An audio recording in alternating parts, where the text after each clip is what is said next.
نحمده ونصلي على رسوله الكريم اما بعد فاعوذ بالله من الشيطان الرجيم بسم الله الرحمن الرحيم رب اشرح لي صدري ويسر لي امري واحلل عقدة من لساني يفقهوا قولي۔ ناظرین، ہماری آج کی گفتگو کا موضوع ہے روزے کو نقصان پہنچانے والے امور،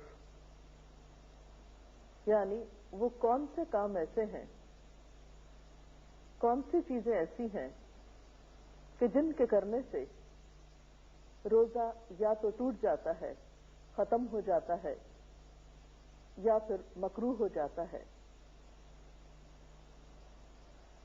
سب سے پہلی بات اس ضمن میں یہ ہے کہ کوئی بھی چیز اگر انسان جان بوجھ کر اپنے حلق سے اسٹمک تک لے جائے تو اس سے روزہ ختم ہو جاتا ہے۔ اسی طرح ان دو اہم چیزوں کے علاوہ کچھ اور چیزیں ایسی ہیں جو روزے کی خرابی کا یا روزے کے نقصان کا سبب بنتی ہیں۔ ان میں مثلاً کان اور ناک میں اس طرح دوا ڈالنا کہ اس کا اثر حلق سے نیچے تک چلا جائے، یا وہ دوا کان اور ناک کے راستے سے حلق کو پار کرتی ہوئی معدے تک پہنچ جائے، یعنی ایک چیز آپ نے کھائی نہیں لیکن ناک کے راستے وہ وہی عمل کر رہی ہے جو منہ کے راستے کوئی چیز معدے میں داخل کرنے سے ہوتی ہے۔ لیکن اگر کوئی دوا حلق تک نہیں پہنچتی، یا کوئی چیز آپ کان میں ڈالتے ہیں اور وہ حلق تک نہیں جاتی یا حلق سے معدے تک نہیں جاتی، تو اس میں حرج نہیں ہے۔ حضرت حسن رضی اللہ تعالیٰ عنہ فرماتے ہیں روزہ دار کے لیے ناک میں دوا ڈال لینے میں حرج نہیں اگر وہ حلق تک نہ پہنچے، یعنی بعض دوائیں تھک ہوتی ہیں یا صرف ظاہری حصے پر لگائی جاتی ہیں یا شروع کے حصے میں ہی لگائی جاتی ہیں، تو اس سے روزے کو نقصان نہیں ہوتا۔ اسی طرح اگر کوئی شخص جان بوجھ کر قے کرتا ہے، مثلا حلق میں انگلی ڈال کر یا کوئی چیز ڈال کر، تو اس سے بھی روزہ ختم ہو جاتا ہے۔ حضرت ابو ہریرہ رضی اللہ تعالی عنہ سے روایت ہے کہ رسول اللہ صلی اللہ علیہ وسلم نے فرمایا جس روزہ دار کو خود بخود قے آئے اس پر قضا نہیں ہے، البتہ جو روزہ دار قصداً قے لائے یعنی جان بوجھ کر قے لائے وہ قضا روزے رکھے۔ اسی طرح کلی کرتے ہوئے اگر حلق میں پانی چلا جاتا ہے اور حلق سے اندر چلا جاتا ہے تو اس سے بھی روزہ ٹوٹ جاتا ہے۔ حضرت لقیط بن صبرہ سے روایت ہے کہ میں نے کہا یا رسول اللہ صلی اللہ علیہ وسلم، وضو کے بارے میں مجھے کچھ بتائیے۔ آپ نے فرمایا وضو پورا کرو، انگلیوں کے درمیان خلال کرو اور ناک میں اچھی طرح پانی ڈالو، لیکن اگر روزہ ہو تو پھر ایسا نہ کرو کیونکہ اس میں اندیشہ یہ ہے کہ پانی حلق سے معدے میں پہنچ جائے گا۔ اسی طرح کوئی ایسی چیز انسان نگل لے جو عادتاً کھائی تو نہیں جاتی لیکن نگل کر معدے تک پہنچ جاتی ہے تو اس سے بھی روزہ ٹوٹ جاتا ہے۔ مثلا کسی قسم کی کوئی لکڑی یا لوہے کا کوئی ٹکڑا یا کوئی کچا دانا وغیرہ، یعنی وہ چیزیں جو عام طور پر کھانے کے لیے استعمال نہیں ہوتی لیکن انسان ان کو حلق تک لے جاتا ہے اور وہاں سے معدے تک وہ پہنچ جاتی ہیں، تو ایسی چیزیں بھی روزے کو فاسد کر دیتی۔ اسی طرح بعض اوقات انسان اگر بھول کر کچھ کھا پی لیتا ہے اور وہ پھر یہ سمجھے کہ اب روزہ تو ختم ہی ہو گیا اور پھر جان بوجھ کے کچھ ساتھ شامل کر لے تو اس سے بھی روزہ ٹوٹ جاتا ہے۔ یعنی صرف بھول کر کھانے سے تو روزہ نہیں ٹوٹتا، لیکن کچھ بھول کر کھایا ہو اور کچھ اور ساتھ شامل کر لیا جائے تو اس سے روزے کا نقصان ہو جاتا ہے۔ پھر اسی طرح دن باقی ہو اور انسان یہ سمجھے کہ شاید سورج غروب ہو چکا ہے اور کچھ کھا لے، یا کوئی اور آواز سن رہا ہو اور اسے شبہ یہ ہو کہ شاید مغرب کی اذان ہو رہی ہے اور اس طرح وہ کچھ کھا لے اور یہ خواہ 5 منٹ پہلے بھی افطار کے ہو تو اس سے بھی روزہ ختم ہو جاتا ہے، اس روزے کی بھی قضا دینا ہوگی۔ پھر اسی طرح ہم دیکھتے ہیں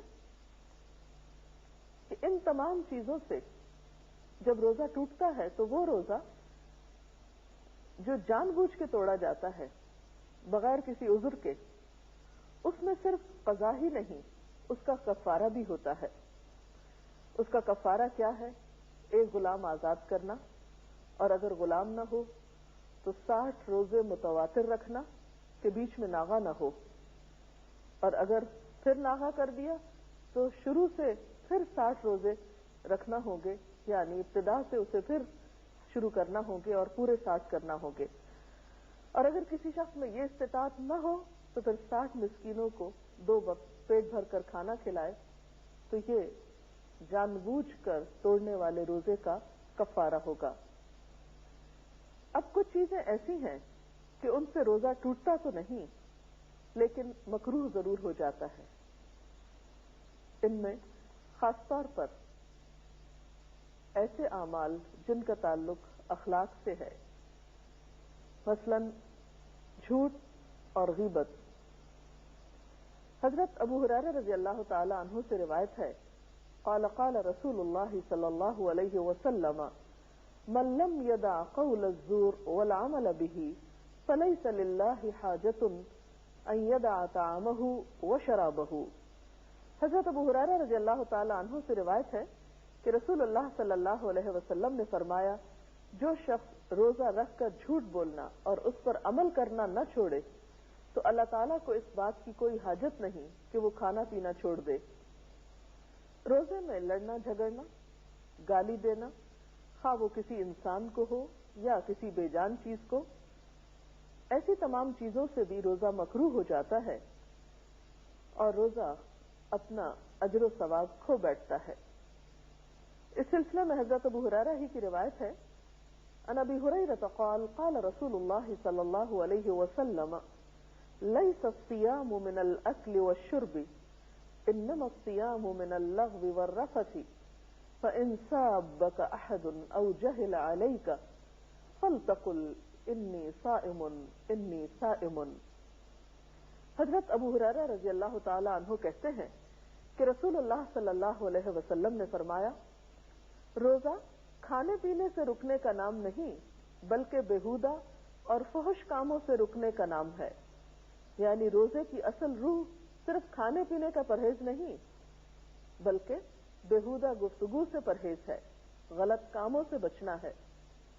لہذا اگر روزہ دار سے کوئی گالی گلوچ کرے یا جہالت سے پیش آئے، یعنی لڑائی جھگڑا کرے، تو اسے کہہ دینا چاہیے میں روزے سے ہوں، میں روزے سے ہوں۔ اگرچہ اس بات کا اہتمام رمضان میں بطور خاص کرنا چاہیے، لیکن عام دنوں میں بھی اہل ایمان کی صفت قرآن پاک میں جو بتائی گئی ہے وہ کیا ہے کہ وَإِذَا خَاطَبَهُمُ الْجَاهِلُونَ قَالُوا سَلَامًا، کہ جب کچھ لوگ ان سے جہالت برتتے ہیں، جاہل ان سے کلام کرتے ہیں تو وہ کہہ دیتے ہیں سلام ہو تم پر۔ تو اس سے پتہ چلتا ہے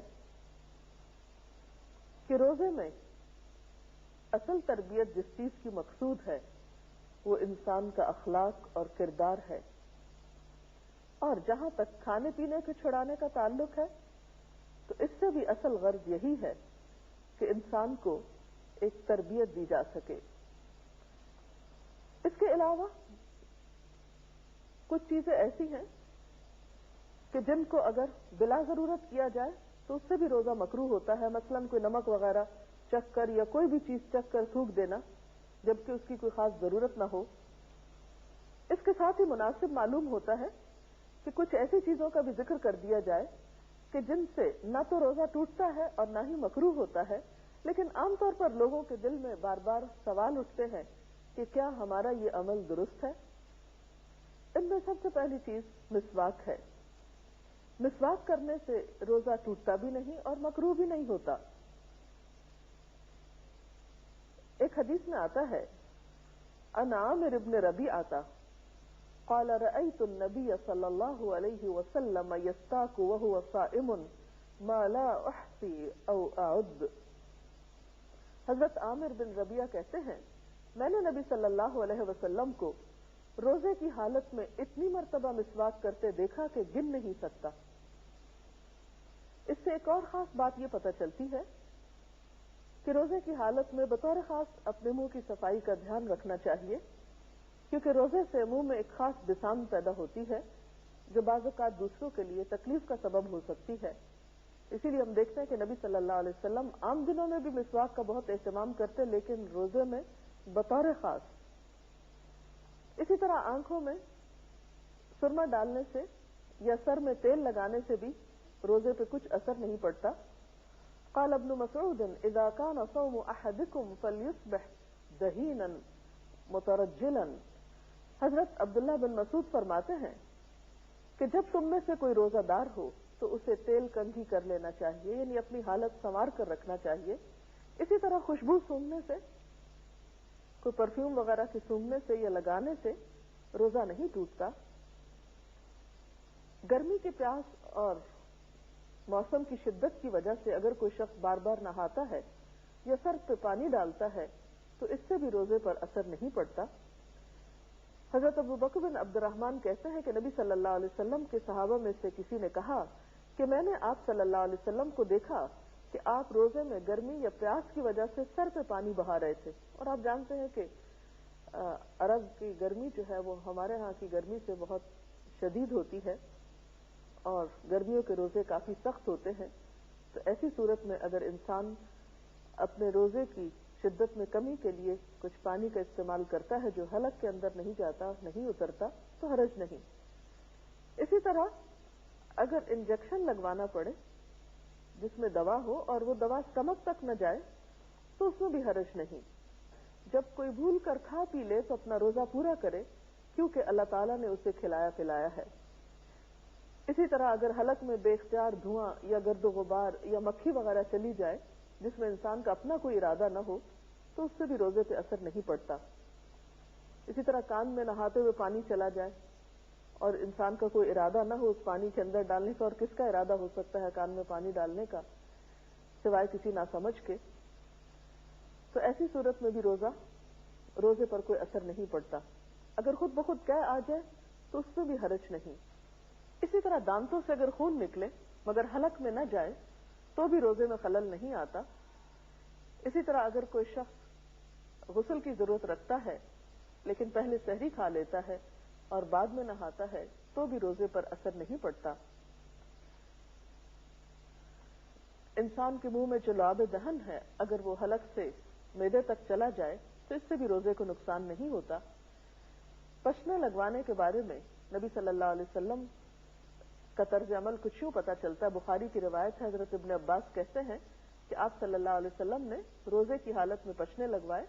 اور پشنے کیا ہوتے ہیں کہ علاج کے طور پر سوئی سے یا بلیڈ سے یا استرے سے جسم کے حصے کا کچھ خون نکالا جاتا ہے جو کہتے ہیں کہ گندا خون ہوتا ہے اور اس کے نکالنے سے صحت ہوتی ہے.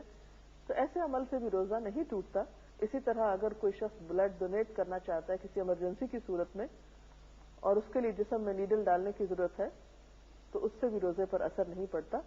بہرحال یہ کچھ امور تھے جو روزے کی صحت سے متعلق تھے. اللہ تعالیٰ سے دعا ہے کہ وہ ہمیں اس طرح رمضان گزارنے کی توفیق دے کہ واقعی ہمارے روزے اور باقی عبادات اس کے ہاں مقبول ہوں. اس کے ساتھ ہی ہمارے آج کے پروگرام کا وقت ختم ہوتا ہے. اجازت چاہتے ہیں. اللہ